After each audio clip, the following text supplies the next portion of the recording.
Welcome everyone to an NABC chat. I'm Andy Katz, pleased to be joined by Georgia Tech assistant Eric Reveno, former head coach at Portland, of course, a longtime assistant out at Stanford. Eric, we're going to talk about the Coaches Voter Engagement Program. There's a playbook now out through the NABC, but I want to first deal with the infancy of this. Your idea, which really caught fire, of getting everyone to take November 3rd off, the federal election day, obviously, in 2020. What was your impetus to get this going? The impetus was a Zoom call on June 2nd with our team. And it was really, visceral, emotional meeting, as these meetings were. Black Lives Matter here in Atlanta, very personal stories being told by African-American student athletes.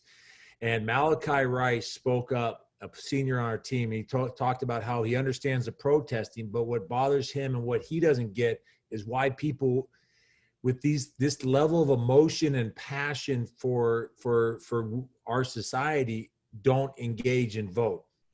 And I was in an interesting space mentally where just want to try to contribute, sort of that malaise that it kind of settled on all of us, just like, wow, what do we, how do we get this, And I woke up the next day and I thought to myself, when as a coach did I help mentor student athletes in civic engagement? 24. This will be my 24th year as a proud NABC member. And when have I really engaged my student athletes? Did I ask them if they're registered? Did I help them? Then I thought, as a player, 5 years at Stanford, redshirt, not an academic issue, physical, but I 5 years as an undergrad, did someone help say, hey, are you registered? Are you doing this? And it was harder back then. It's easier now with online, but no. And so I said, all vote, no play. The hashtag took me a couple of days to come up with, but the idea that we should have a day off for voting. And yes, there's early voting and absentee voting and whatnot, but we need to put something in the ground that says, in the rule book, that says voting is important. You've highlighted some of the work on mental wellness, domestic violence, and the things that we do in just self-care that we talk about in the NCAA and the NABC and taking care. Well, civic engagement needs to be one of these core tenets of what we do to help mentor our student athletes to be engaged, positive community citizens and to be great teammates. And so the NABC partnership was just this idea. I got connected with All In Campus Democracy, this great nonpartisan, everything's very nonpartisan. Yeah, I was going to get to that in a moment here.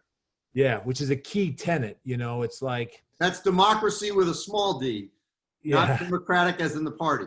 Right. Exactly. So it's nonpartisan because it's the fundamentals. To me, it's so fundamental as a coach that if you want to have a positive outcome of something, you start with the fundamentals. And the positive outcome I'm talking about is not necessarily this election, but it's changing voter engagement of 18 to 24-year-olds, which has been on decline since I was born in 1966.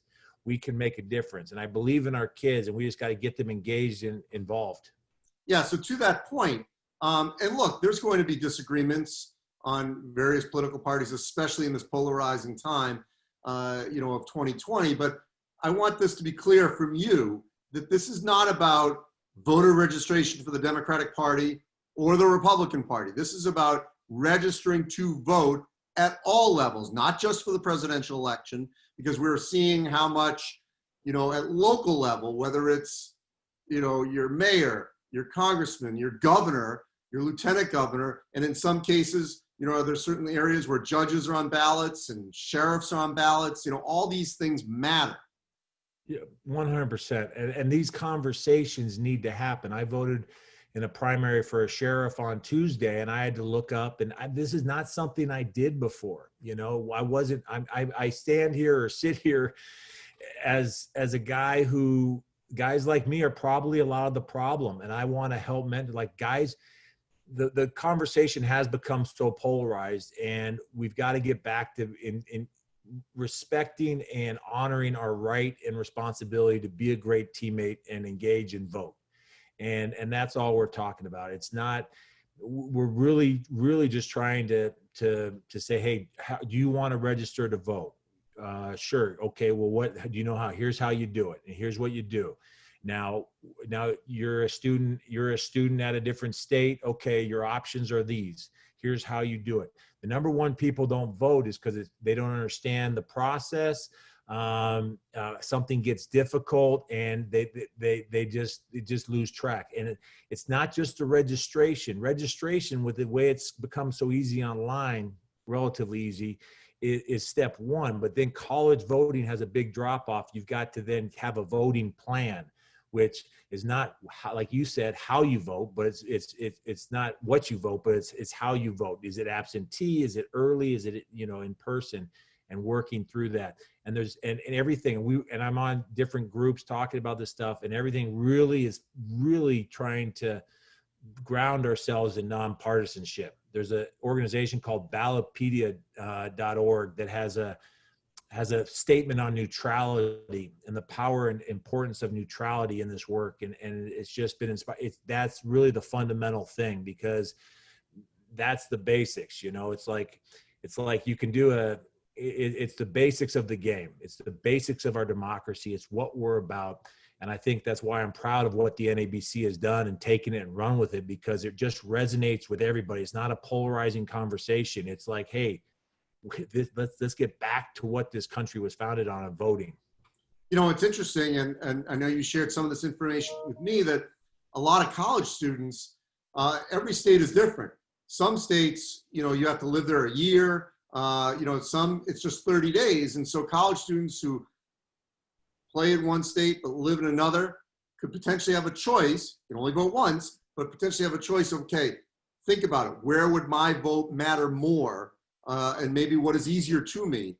Do I register where I'm playing, or do I register where, my permanent address? What did you learn as you were investigating this? Just that. And to me, it just, again, it resonated as a mentoring conversation that you would have with a student athlete. Like,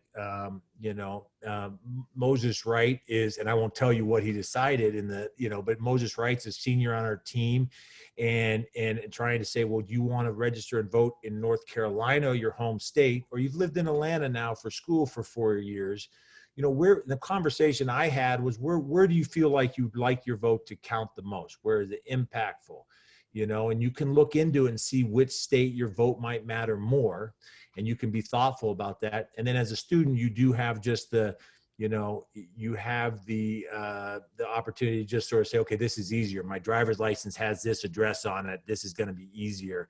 And like you say, some states will have some restrictions on different things, and that's where it gets a little cumbersome state by state. But there's, allintovote.org launched today, part of our NABC playbook with All In Campus Democracy. But allintovote.org is a great college resource to go online and to navigate this stuff for students. And the playbook is a coach's guide to mentoring your team on these things, the NABC Voters Engagement Playbook.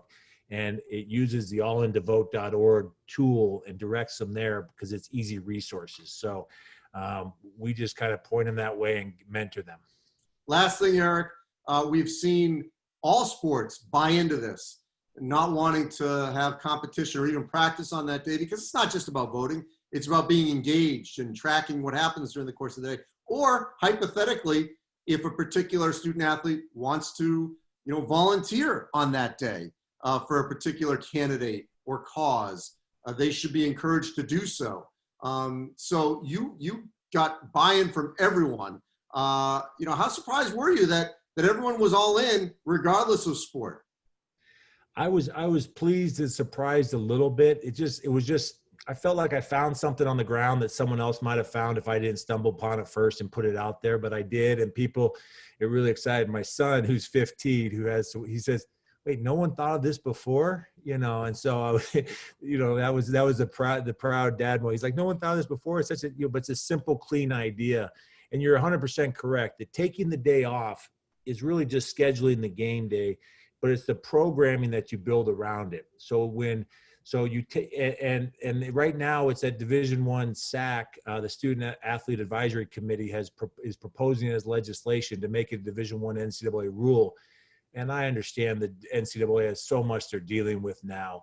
And hopefully, I think a lot of people saw this as something they can take action on that doesn't require this heavy lifting thinking. It's just, and so I was hoping the NABC and the NCAA would just see it as something that this is the right thing to do. We can do this, not a big debate and something that they need to add to their plate right now. Because I feel for all the leaders out there trying to manage the situations that we have. But this one is hopefully going to become an NCAA rule in September, and it'll be in the rule book. So in 2022, 24, and then the local elections, it becomes part of our vernacular of discussing elections and talking about these things and moving forward, engaging our athletes. That's the key word. Vote and be engaged. You can do that by obviously being informed. Eric, whatever you found on the ground, you picked up and you made it work. And you certainly are paying it forward. I appreciate it, Eric. Stay safe. Thank you very much.